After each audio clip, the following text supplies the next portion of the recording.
The Sentinel is known to be reliable, fearless, disciplined, consistent, courageous, motivated, and skillful. So do what you feel passionate about. Take chances. All these qualities start from the mind.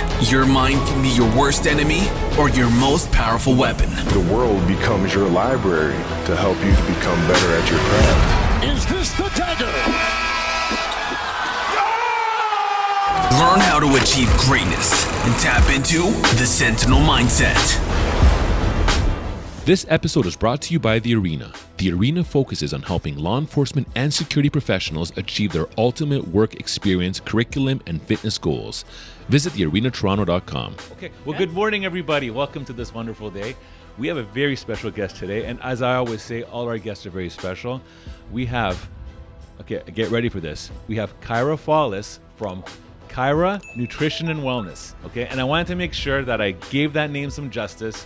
Kyra, welcome to the show today. Thank you. Hi, Constantine. Are you, everything well? Yeah, everything's going good. How are you today? Amazing. And I'm so glad you're here because we're going to be talking about a very, very important topic, and that is literally nutrition and wellness. Yes, I'm so excited. Yeah, so why don't we, before we jump into that topic, why don't we talk about you first of all? So how did you enter this world? Yeah, of course. So my background is in holistic nutrition. I studied at the Institute of Holistic Nutrition in Toronto and Mississauga.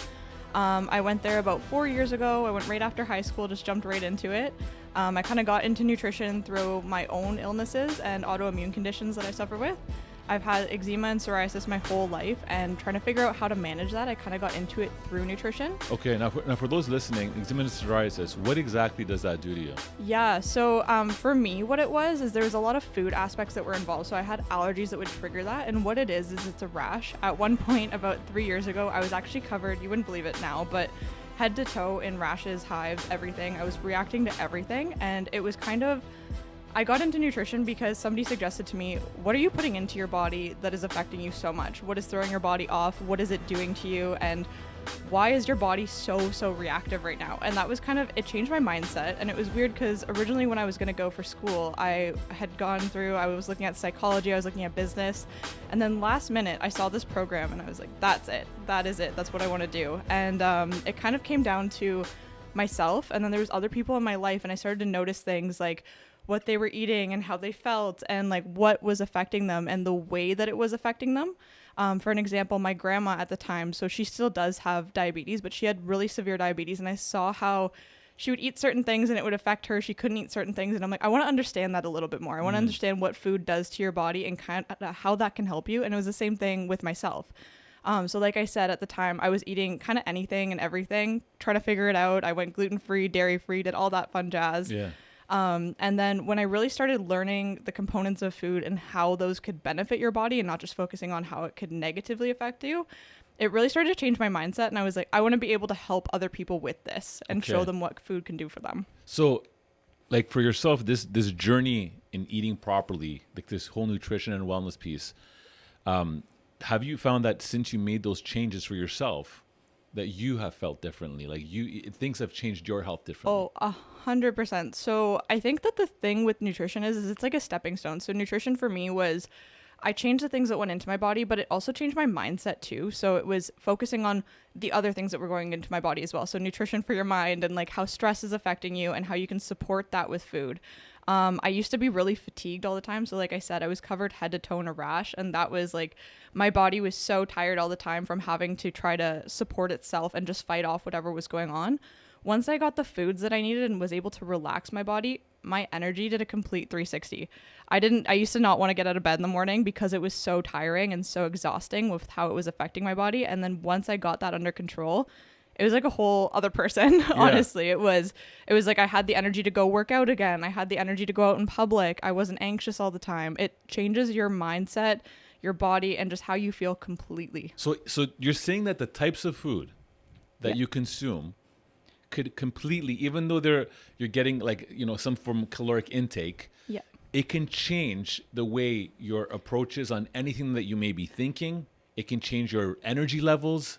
It can affect your overall person. 100%. So even when it comes down to things like anxiety or brain fog even. Like a lot of people will get a lot of brain fog where they feel bunged down and they can't quite think clearly. Yes. Food can affect that so much. So it's really a matter of what's going into your body and how that's making you feel. So like I just touched on anxiety a little bit.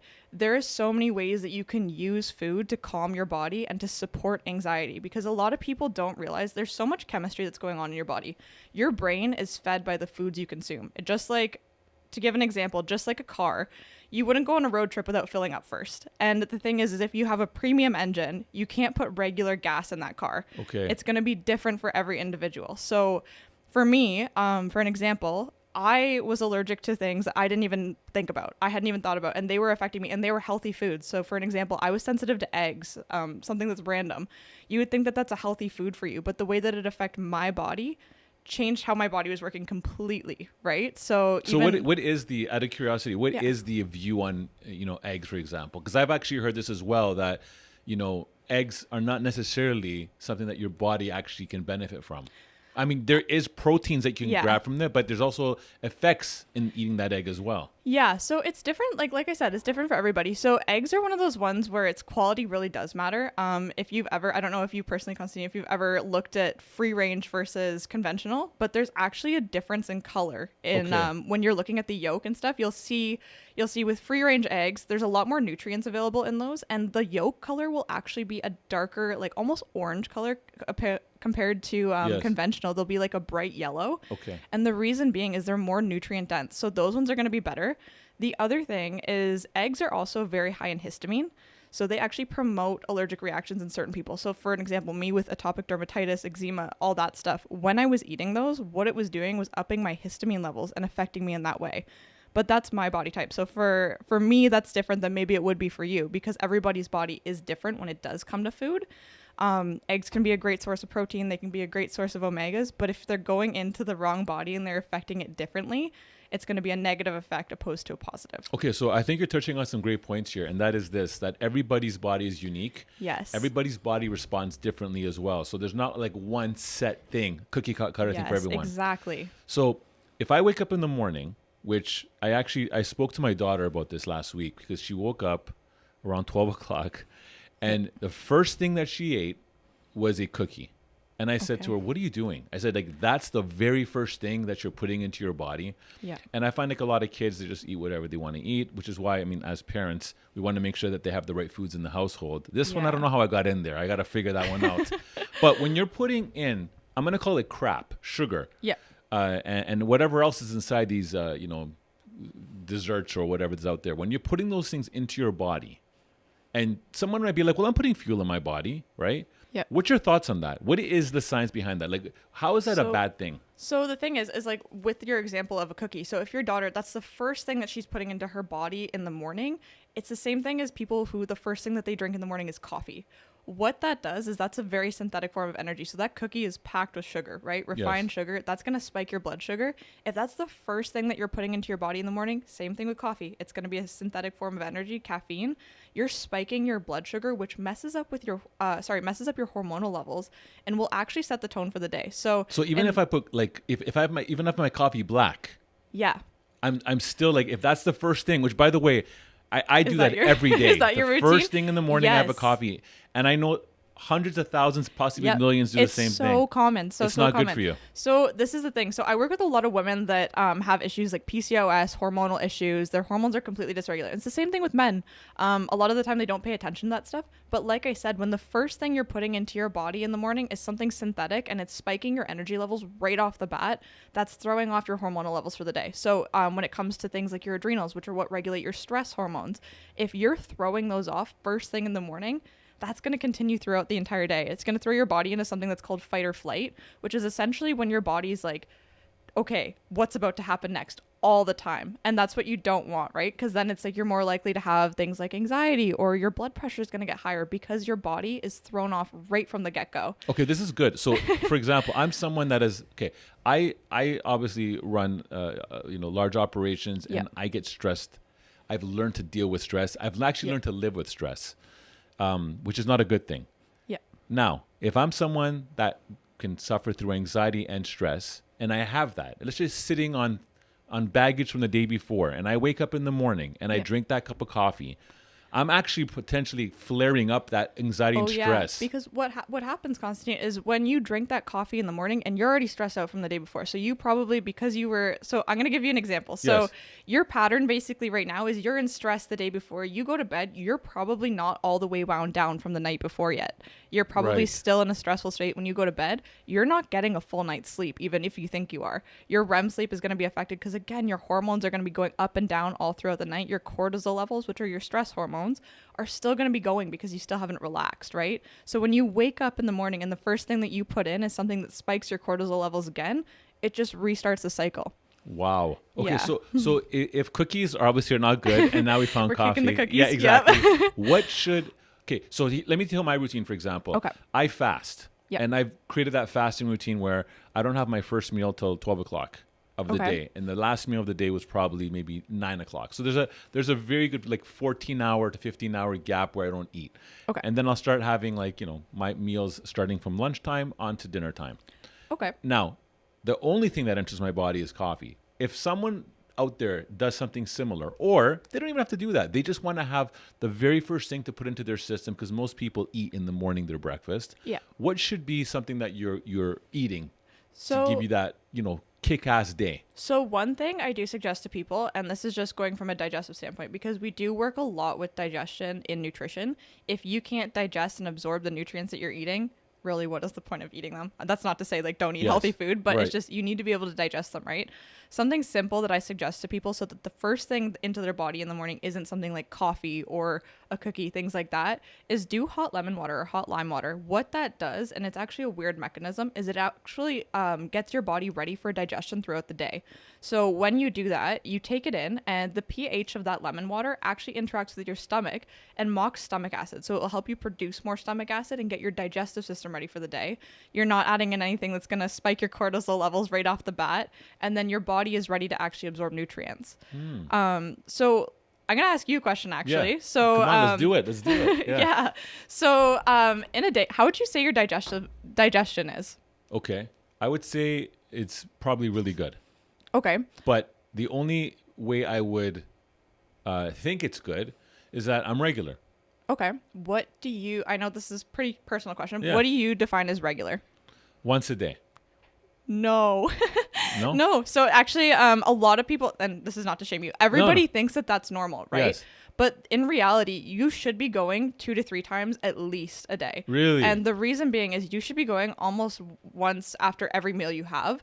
And That fast.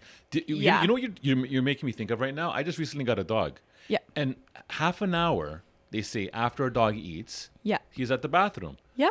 Now, I've never tied that together, that's something that humans should also be doing. Yep, you should, because when basically what happens is when you're taking in new stuff, you should be getting rid of the other stuff that's sitting in your body, because that's already digested. It's already Right. gone through your system. It should be getting out. When you're only going once a day, or when you're like, say you're not even regular every day, that stuff is sitting inside your body, and you can actually hold up to, I think it's about 30 pounds of waste in your digestive system at a time. Wow. When you're holding on to that can actually 30 pounds. 30 pounds. Holy cow. Yeah, Okay. isn't that wild? Yeah. Like there's studies done on it and everything. Yeah. People will literally like do enemas, or they'll get their digestive system on track, and they'll lose weight just solely from that, which is wild. But what happens a lot is when your system's stressed out, or when, say, you're not eating the right things, you don't have enough fiber, maybe you're not drinking enough water, there's a bunch of different things that can go into it, you'll stop doing digestion how you're supposed to. Things will get stuck and they'll sit there. When that happens, what will actually start to happen, is you'll get toxins that will recirculate in your body and actually affect your health negatively. So when you're only going once a day, that's what actually happens. It will restructure your body and add negative effects to it. So different things will start to happen. You might start to feel that brain fog. You might start to feel tired, or just not at your full potential, really, because your body is actually bunged down. There's something called the gut-brain connection. And what happens is when your gut's not in good health, it actually will affect your brain.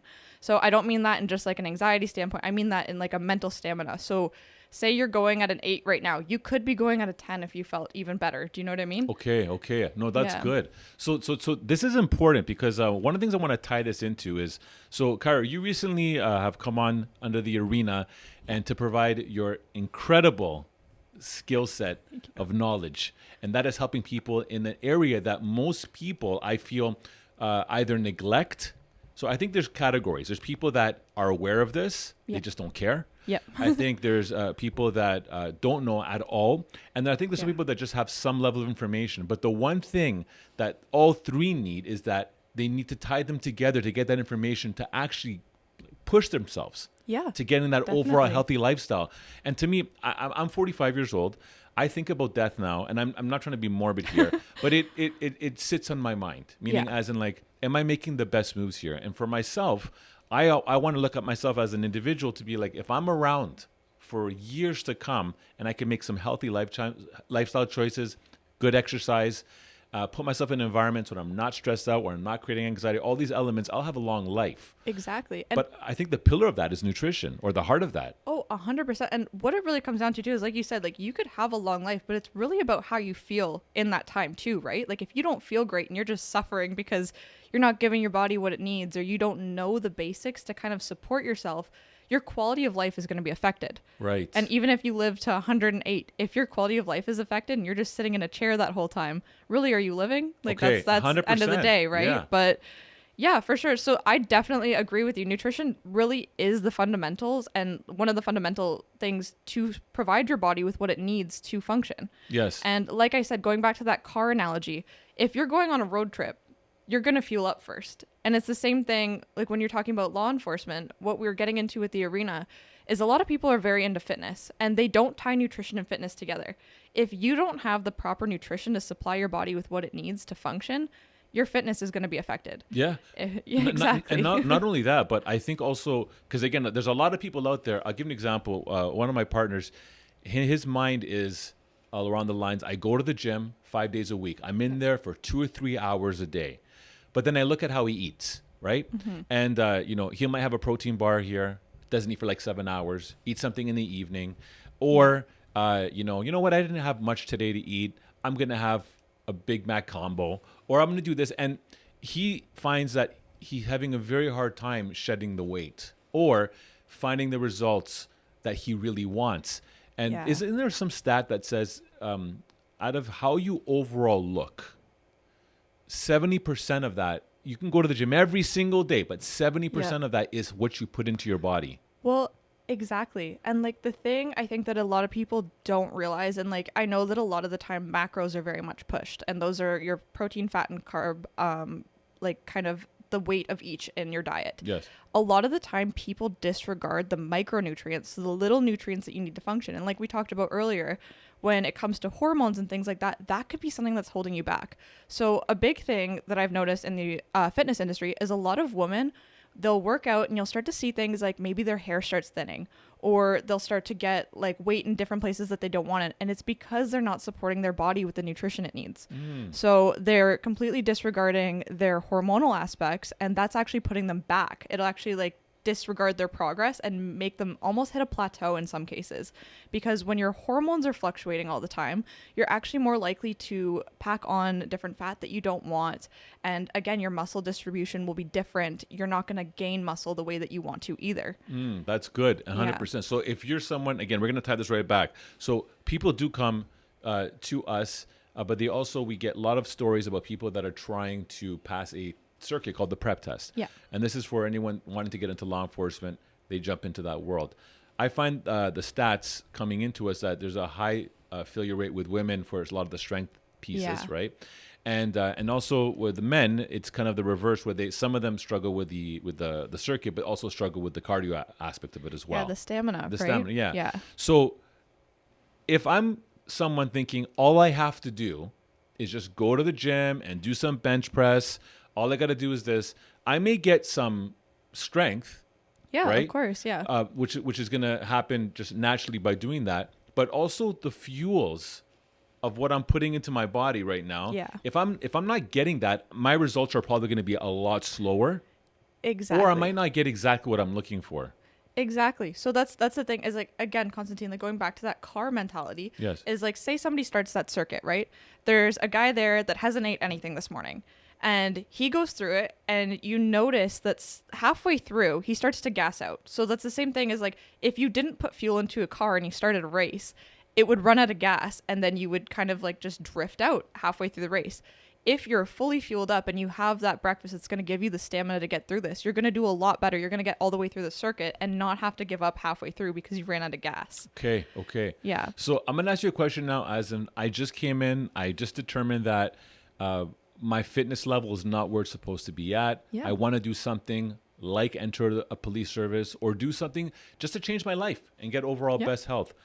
What do I need to do as a first step when I meet you? Like, is there an assessment that happens? Like, what exactly happens so I can start my path on success? Of course. So when it comes to the arena and the work we're doing there, basically what happens when somebody comes to us is we do a full assessment of your health history. So it's not just right now and what's happening, it's what's ongoing with your body. So say you have underlying health conditions and that's something that we need to support to get you where you want to go. We look at those and take those into account, and then we figure out what your diet's like right now. Like if you're eating twice a day, or if you're eating, you're not eating enough, you're eating too much, what you're eating and the quality of that. And then we can assess that to help you reach your goals is pretty much what happens. You go through our whole health history assessment. And then we do an assessment of your physical aspects. So where your fitness is at now, say you're not passing the prep test, or you're just about to, or not even close, that kind of stuff. Or say you are and you just want to get a better time. We look at all of that, and then we take that all into account, and we make you a protocol based off of that, which includes, it's not just limited to nutrition either. It's you do your fitness, you do your nutrition, lifestyle, supplements if you need them. It's a whole body kind of protocol, and it takes everything into account. And you have to be consistent. So a lot of times people in life want things now, right? They see, for example, someone like, oh my God, look at that person's abs, look at their physique. Yeah. I'm going to tell you a very quick story here, because this is actually something that I did when I was very young. Yeah. So when I was about 20 years old, I told my girlfriend, which is my wife now at that time, I said to her, I was reading the Arnold Schwarzenegger Encyclopedia of Bodybuilding. Okay. It's like a 400-page book. Wow. Yeah. So I'm going through it, and then there's just one page of young Arnold when he's like about 20 years old, and he's just kind of leaning down, and you just see his arms ripped up in his body. And at that time, I'm probably 220 pounds. Oh, yeah. And I looked over to my wife. I said, you see that picture? I go, that's going to be me in 3 months. Okay. I remember saying that to her. Yeah. I think we're here like 25 years later. I have nowhere near close what he looked like in that picture. And I realized in my journey of fitness that I don't have his body type at all. And even if I did have his body type, there's other factors of like what the food I was eating for the last 25 years, how I was exercising, the whole 9 yards. So bringing this back to nutrition, when someone says I want to transform my body, when someone says, man, I just failed a prep session, or I see that my baseline is really, really off and I need to get here, or I'm looking at myself in the mirror today and I'm not happy with what I'm seeing. What is a realistic approach if someone is going to start changing their life with diet, or maybe that's not even the right word, with a healthy lifestyle change? Yeah. What is an average timeline, do you think? Because I know everyone's different. So you're definitely right. Everyone is different. I like to say usually 3 to 6 weeks is when you start to see real change. Honestly, a lot of the time what will happen is you change your diet, and within a week, it's like the first thing that you notice really is your energy. That is the biggest change right off the bat. Like you start getting a lot of it. Oh, yeah. Yes. Or even like just it being more consistent. You're not waking up in the morning and feeling like trash. Like you have the energy to get up out of bed. And I think that that's the biggest thing that people notice right off the bat. It usually takes a little while for you to start seeing results in yourself. And then after that, like, it usually takes about 3 weeks for someone to start seeing results in themselves if they're consistent. And then about 3 weeks after that, so at the 6-week mark, that's when other people start to see the results really. So for an example, like if you were to go through a program, to make it simple, kind of what we do is we start with small changes. So we take a look at what you're doing right now and how we can just modify that a little bit to make you comfortable to ease into something more healthy. So give me an example. So right now, you said you do fasting till about 12 o'clock. What are you eating after that point? Okay. So what I'll do is I have a very, very boring diet. Okay. I feel like you told me about this a little bit before. Yeah. And I've been doing this now I'm coming to a year now. So what I'll do is I'll have a blended. So the fastest thing for me is this: if I'm going to be on the go, right? And again, for those listening, I am on the go all the time. I don't really have the time to sit and microwave food. And I don't want to be that guy at a Tim Hortons drive-through or McDonald's, can I grab this? So what I've done is I have a pre-made shake that I make on my Vitamix, and I think everyone should have a Vitamix. I love them. They're amazing. Yeah, Yes, they are. Yeah. So I'll make a shake that will last me for 2 meals, one for 12 and one at 3, and that will be 2 juiced up mason jars that have approximately 3 handfuls of spinach, 1 banana, 2 scoops of some Muscle Tech protein shake. Okay. And sometimes I'll put a little bit of blueberries in there. And that's it. That is my meal, and I'll get a liter of that juice. 500 ml will go in at 12. 500 ml go in at 3. Now the one thing to note is this: if I look at the calories of that meal, I'm probably sitting at about max 500-600 calories. Yeah. Max. Yeah. So I'm eating approximately 300 calories. Now what I'm finding, Kyra, is I start to get hungry, and I start and I feel my energy is actually like holding me down. So you want to know right off the bat, just you telling me that, like, not only are you fasting throughout the day, right? Like, you're already hungry at that point. Yes. The thing with what you're doing now is you got the protein, you got a little bit of fiber in there from the stuff that you're eating. Yeah. We could add more into there. And the other thing that you're missing that's really bugging your energy down, and I'm going to tell you right now, is fat. So we've all gotten really scared of fat. There's been a lot of health fads. You've probably seen keto come back in now, and it's getting a little bit more popular. People really press that. The reason being that that's so good for some people is because fats help your energy in the sense that they satiate you, and they will extend your meal. Essentially, like when you eat, your blood sugar spikes. The smoothies that you're eating are already pre-digested, so you're probably when you drink it, you're probably getting an energy spike right off the bat. You're like, oh, I feel energies, I feel good. But that dies out really quickly because you don't have a fat to help chase that energy fall. So like having some peanuts would help? What I would do, honestly, for what you're doing right now, there's a couple things I would change. But the first thing is, if you just wanted to add something to that smoothie, you could add frozen avocado chunks. So simple. It'll actually add volume to your smoothie. I actually love doing it. You don't taste it too much. Frozen avocado? Yeah, you can buy them at PC. They have organic. They have them frozen already and chopped up. I'll probably buy like a king size at Costco or something. There you go. Yeah. Okay. But no, it works so well, and you blend them up. It actually will add volume to your smoothie, make it a little bit bulkier. But what it will do is it'll extend that smoothie so it's not digested so quickly. Okay. And then you'll have a longer lasting energy fall. So basically, to give you an example with my hands, when you eat originally, your body will spike your blood sugar up to here. If it's just all carbs, that's going to fall really quick. When you eat something and it slowly rises because it's being digested slower, fats and proteins are harder for our body to break down. It will rise slower. It will get to this point, and then it will slowly go down instead of just jolting down quickly. Wow. Because that's that whole energy thing where you said it feels like your energy's holding you back. Yes. That's kind of what that is your energy, your blood sugar is just falling so quickly because you have nothing to chase that with. And the thing with smoothies is, like, a lot of people don't realize this either. They're really good in a lot of sense. They're easy to get nutrients from, they're convenient, but like I said, it's already pre-digested. So your body's not breaking that down. It's going through your system a lot quicker than another food would. That's a whole meal because you're not chewing it. Right. You don't have to break it down. It's already broken down. So it's going to be digested a lot faster. And again, it's the same thing with that energy source. It's going to be digested quickly, and you're going to get that energy quick, and then it's going to fall quick. No, that's good, because then in the evening now when I get home, and it's usually about 5 o'clock, 6 o'clock, sometimes later. Yeah. That's when I'll have, like, oh my goodness, I get to have some actual, like, I look at it as physical food. So what I'll usually eat is I'll either eat fish, like salmon, or I'll have a chicken breast on a bed of salad. Okay. And that's what I'll do. And then I'll put sometimes like tzatziki, I'm Greek, so I have to throw that in there.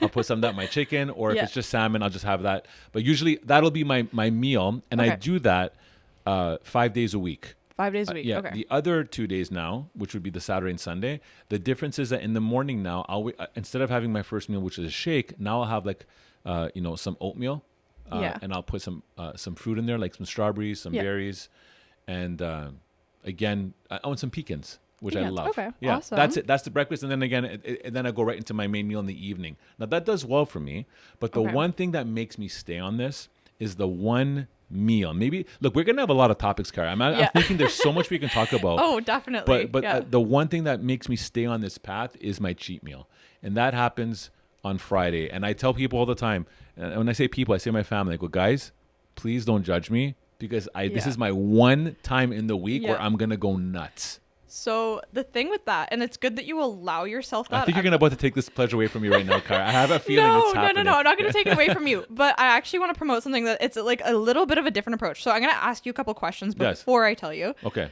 Right now, how would you rate your sleep? Okay, that's actually a good question. So I'm usually up at 5:30 in the morning every morning, Yep.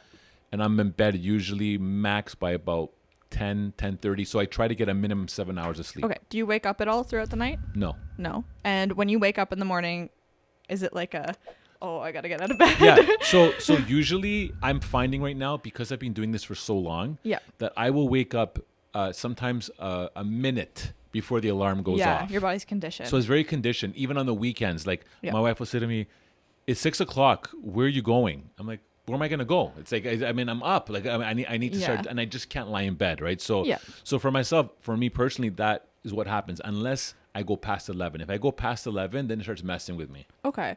But when you wake up, sorry, are you feeling like you're rested when you do wake up? It depends. It depends. Usually I do. Okay. I do. But there are times, and I'll go through these channels where if it's a stressful day the week before, where I know that I'm not getting that like sleep now because I'm thinking about things, and I will wake up feeling like Yeah. crap. So the thing right now with how you're eating and just your lifestyle, because I know you've got a lot on the go. You're Yeah. you're very here, there, Yeah. go everywhere kind of guy, right? Yeah. Like you got a lot going on. Your body, like I said earlier, is in a state of stress. So the way that you're eating right now, because you're not supporting your blood sugar, you could actually and this is the thing, is a lot of people, and I'm going to tell you this because a lot of people think that they're getting really good sleep and they think that, oh, like I'm resting, like I don't wake up throughout the night. But the thing is like I said, you're going to bed after a day of stress. You probably don't have that full wind down period. Yeah. And then when you wake up, you're still putting that high cortisol in your body. When you're drinking that coffee on an empty stomach in the morning, you're continuing that stress cycle. So I think what we need to do, Constantine, is I think I'm going to get you on a plan, Yeah, and we're going to I see how it changes for you. We'll 100%. put you on it for a week or something and just see the difference, because it really does make a difference. Even myself, like I've gotten into those patterns where you're go, and then you go to bed, you wake up, and your body is conditioned because you're on a schedule, right? Like, and the Right. thing is like I said earlier, fight or flight. Your body is waking up 1 minute before your alarm partially because it's conditioned, but also because you're still in a state of stress. You wake up and you're like, okay, gotta go. And it's your body is stressed out, and that's why it's waking up a minute before that. So 'Cause you're- how should I be waking up? So really in the morning, you should be waking up. Say you wake up with your alarm clock. You should wake up on your own in the morning if you Yes. can. But you wake up with your alarm clock. You should wake up, stand up, and you should feel rested. You should feel like, oh, I got a good night's sleep. I'm ready to go for the day. You should have energy. You shouldn't have that when you wake up Let in the me go morning back for and an you're extra like, hour, yeah. I need to lay in bed. Yeah. Yes. You shouldn't feel like that in the morning. You should feel like you got a full 8 hours. You're ready to go. Okay. So what I would suggest, just for you, based off of what we got going on, is I would say like a couple things. We restructure your meal timing right now. So say you do still want to do your smoothies, that stuff. We put in that avocado. We add it a little earlier in the morning. So say you do that before your coffee in the morning. So that's going to help to support your blood sugar. And basically what will start to happen is once we restructure your meals to support your blood sugar throughout the day, your cortisol levels will start going down. You might start to sleep in longer. You might start to feel like you'll feel what real sleep feels like again. Because what you're going to do is once you re-regulate your system, and when you regulate your blood sugar and your system, it helps to bring your cortisol levels down. Those are your stress hormones. So you won't get that like jolty feeling in the morning when you wake up and you're like, oh, I got to go. Or, you won't feel those energy crashes as much throughout the day because your system's not going to be in overdrive all the time. Okay. Do you know what I mean? So what if you're a person working night shifts, right? Yeah. And I used to work nights. I was on nights for 12 years. Yeah. These things here, Kyra, these little bags under my eyes are because I actually built some of my companies at that time, Yeah. getting 3 hours of sleep on average a night. Yeah. And and I hate it. I'm going to just say this to anyone listening. When you ask someone or tell someone, you look tired, did you get enough sleep? Oh, I hate I that usually question. I hate that question so much because it's like, man, I feel like $1 million, but if I'm looking like to you that I'm a zombie, well, thank you for letting me know that I have bags under my eyes. Well, I know Yeah. I know that feeling Yeah. all too well. Yeah. The thing that I started to notice with that too, though, is I didn't notice at the time because like when I was in university, I was commuting to Mississauga, Toronto all the time because that's where my school was. I was essentially gone from my house, getting home at 11 o'clock, waking up at like 4 in the morning to commute because I had to be at class for 9, missing rush hour, whatever. I was probably getting 3 hours of actual sleep a night.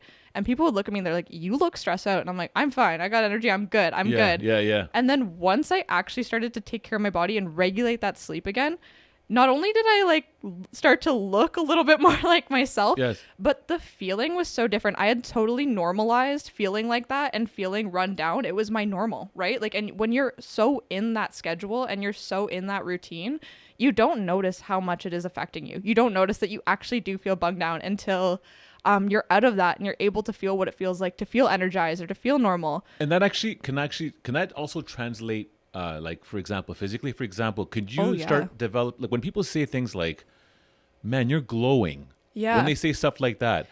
By the way, the reason why I bring that up, I'm going to tell you something. Okay. 5 years ago, we were doing a red carpet for many celebrities, but one that came through was Hugh Jackman. Okay.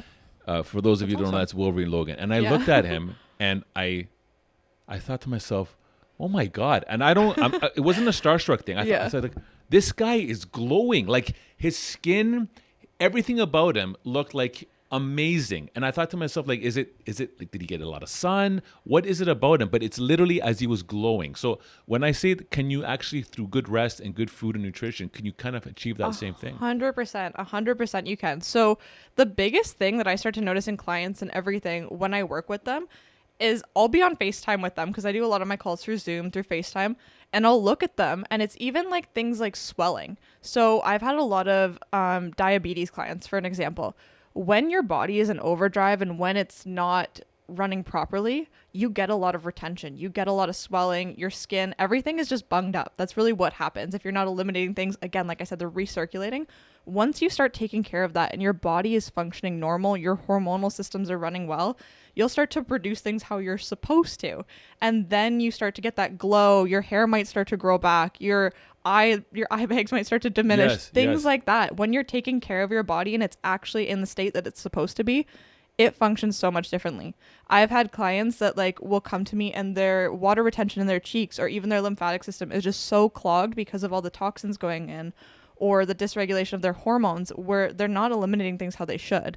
And they'll have all of that retained in their face. Once they start taking care of themselves, that's the first place you notice weight loss, or the first place you notice a big difference is in their faces, because everything is finally draining and working properly. Their hormones are producing, their hormones are producing the different things that they're supposed to have their skin glow.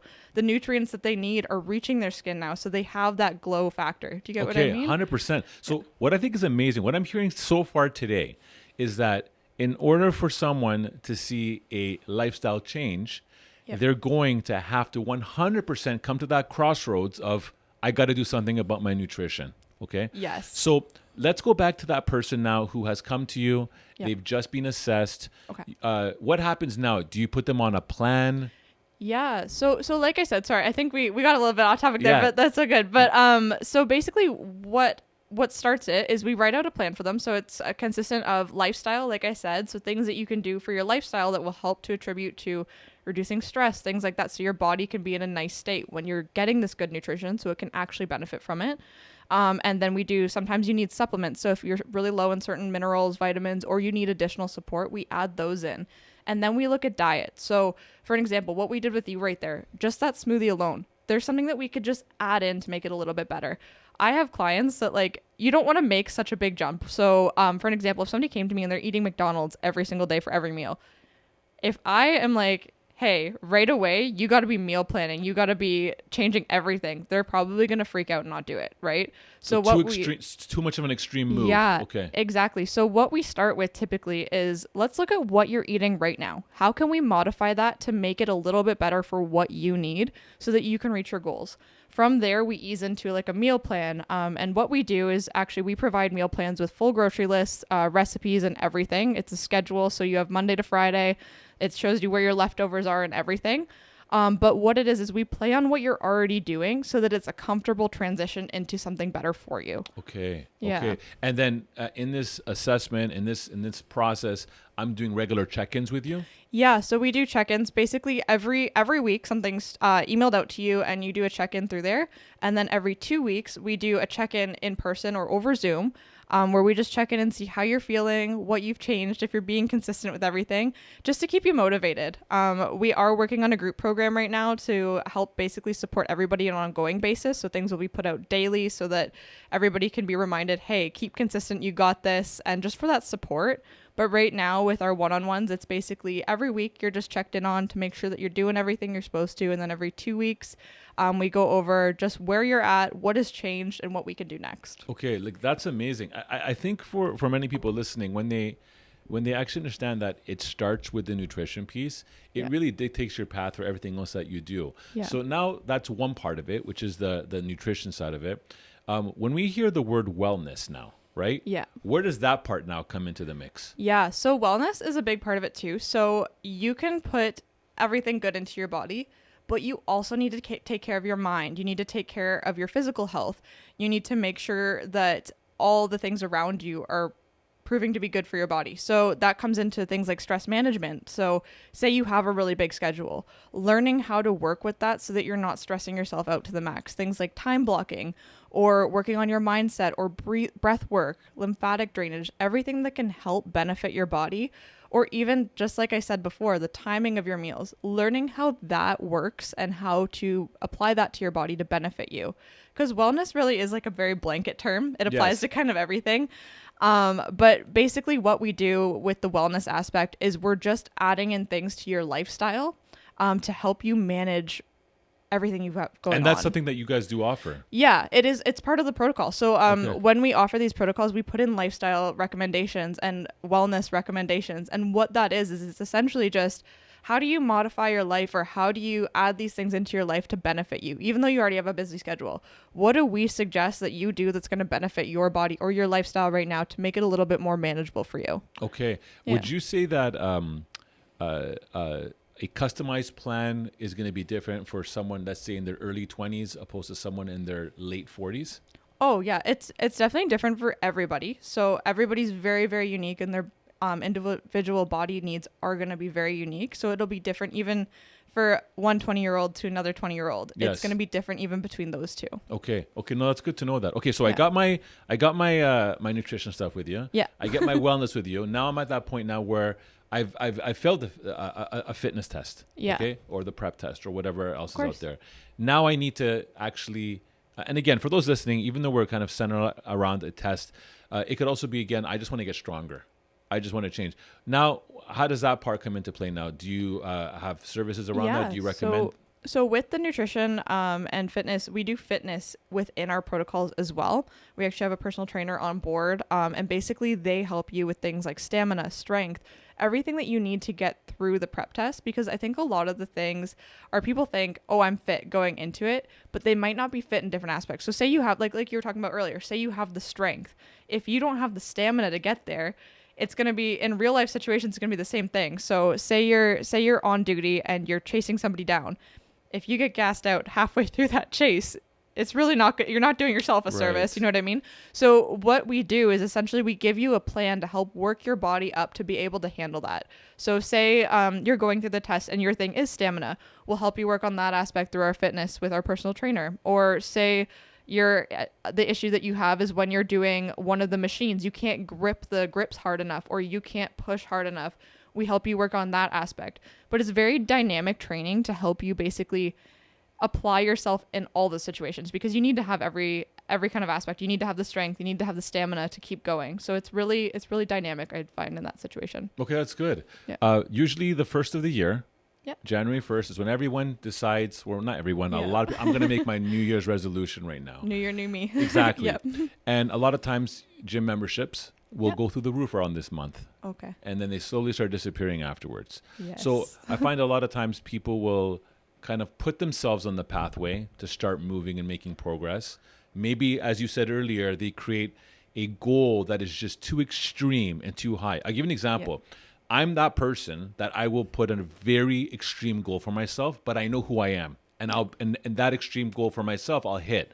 But I do know that same extreme goal, you give that to many other people, they see it as a mountain, and they say, I can't do that, right?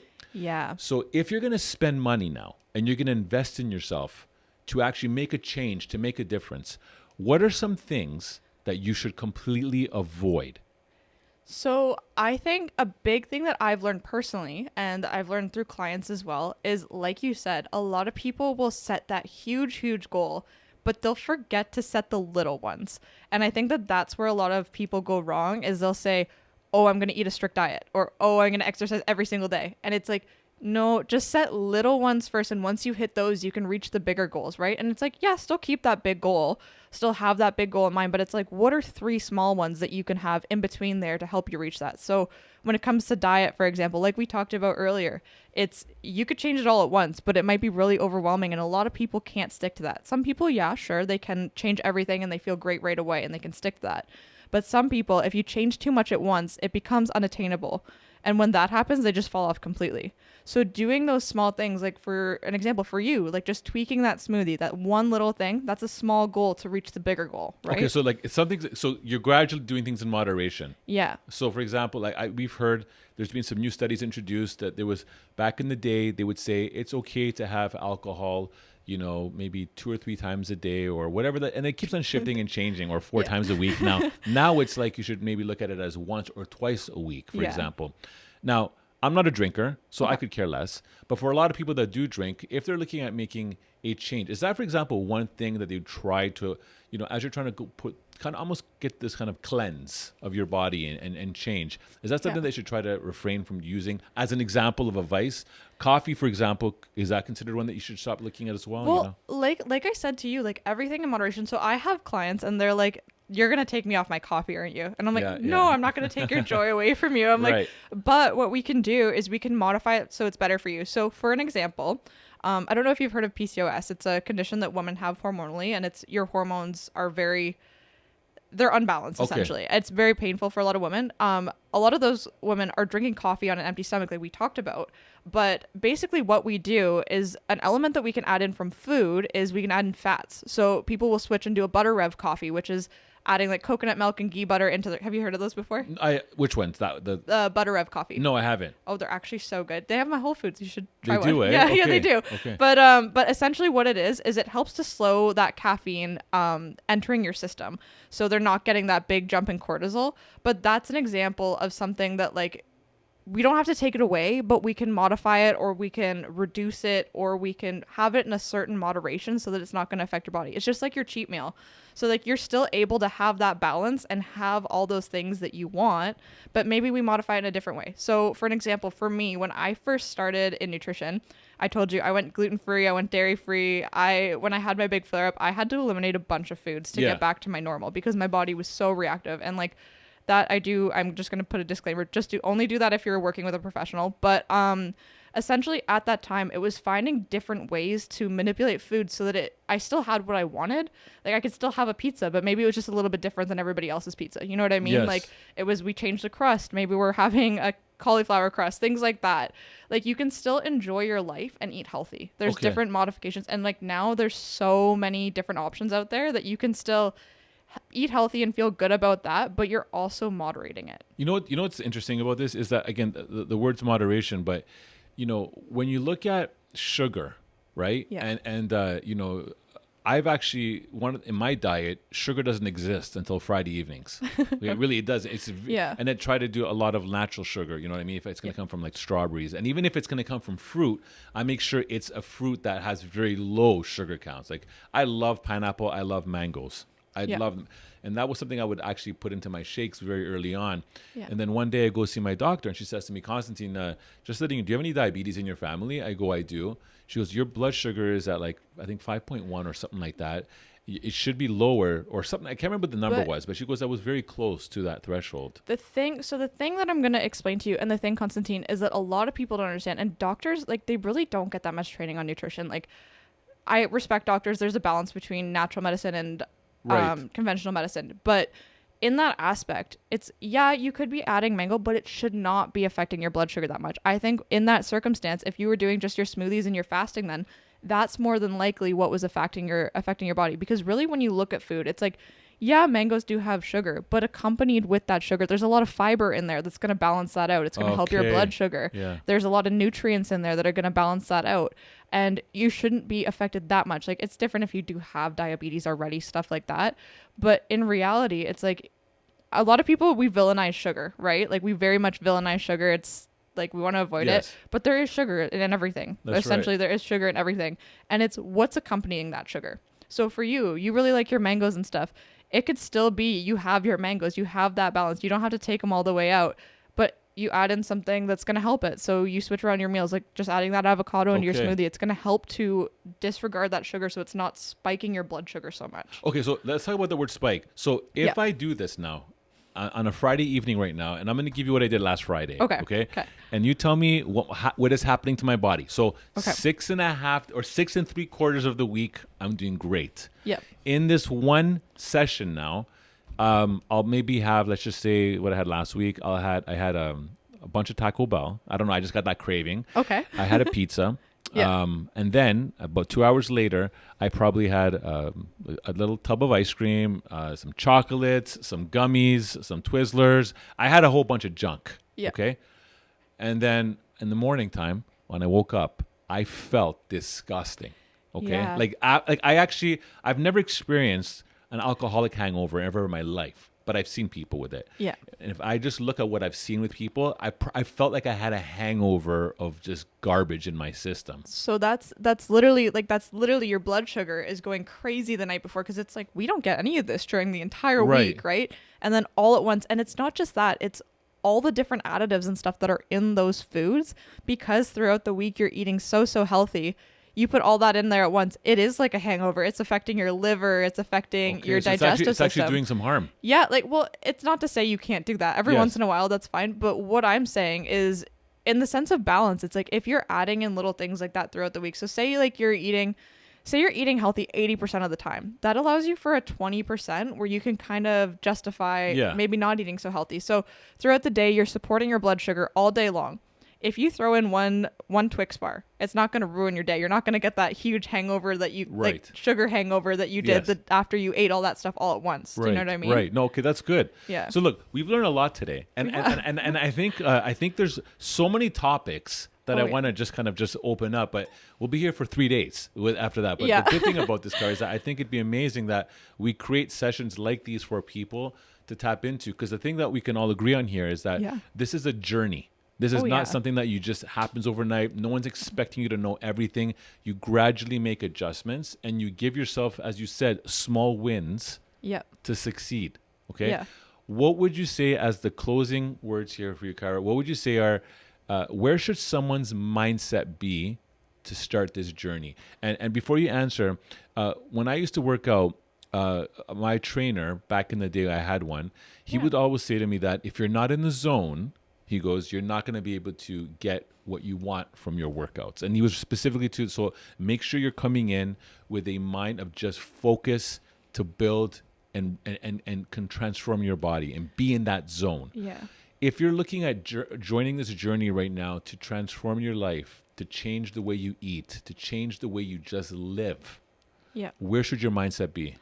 I think the biggest thing is, like I said, like balance. So it's really like look at what you're doing now and think, what can I add that will get me to where I want to be? I find that a lot of the time we look at what can we take away, and that can be very negative and cause us to get behind on our goals and things like that. But when we look at what we can add in, it's like, so for an example, just say somebody is like, I want to start doing something healthy for my body this week. Add in that one smoothie, add some chia seeds in, add some spinach, like add that stuff and do one thing for your body and familiarize yourself with that and think about how that's benefiting you overall. Because that's really the end goal. It's like, how does what you're doing right now benefit you in the end? Is it going to make your mindset better? Is it going to make you have more energy? Think about it like that. What can I add in to benefit myself? And I think also one that I would add on to that is that I think, I heard this recently about the longevity of life is looking to change in the next 10 years, meaning as in that more and more cures will be coming out. So people's life will live longer. So this whole retirement thing of 65 and stuff. well, you could retire at 65, but you might have 15, 20 years ahead of you kind of thing. Yeah. So I think one of the biggest things for myself, my takeaways on this is that, if you're going to do this journey, this change, also look at it from the biggest bonus of all is that you get to wake up every morning. Yeah. And you get to have a nice long life, because another topic or another episode one day, Kyra, can be is like the foods that we eat could also be triggering possible diseases, cancers, 100%. all these things that we're not going to see now, but we'll see maybe 30 years down the road or 20 years, whenever. Exactly. It's like, and constantly to put this on go back right to that example again, but that car example, it's like, you could be, once or twice you put bad fuel into a car, the fuel it's not supposed to have. You're supposed to have premium, you put regular. You put that in a couple times. Sure, it won't affect the engine that much. But at the end of the day, if you kept doing that, the car is eventually going to break down. That's right? such a good example. Exactly. 100%. I saw that right away in my mind as you were putting that together. How do we find you, Kyra? You can, so you guys can reach me either through the Arena website. Yes. Or you can reach me on Instagram. My handle is Kyra Wellness. That's Kyra and then WLELLNESS. Okay, amazing. Sorry, I struggled there. Or you can do my website, which is just KyraFollis.com. Okay, perfect. And I have had a chance to visit your social media and your stuff, and you have lots of nuggets in there. I'm excited for people listening, because I think it's like the first step is, first of all, awareness. Yeah. Next step is let's activate. You know what I mean? Exactly. Guys, Yes. Thank you so much, Kyra. Thank you so much. I can't wait for this to go out. And until next time. Sounds good. Have Thank a you good so one. much for having me. All right, Bye, awesome. guys. Take care. Bye-bye. This podcast is brought to you by Executive Protection Lifestyle Canada. Make sure to drop by next week and don't forget to subscribe.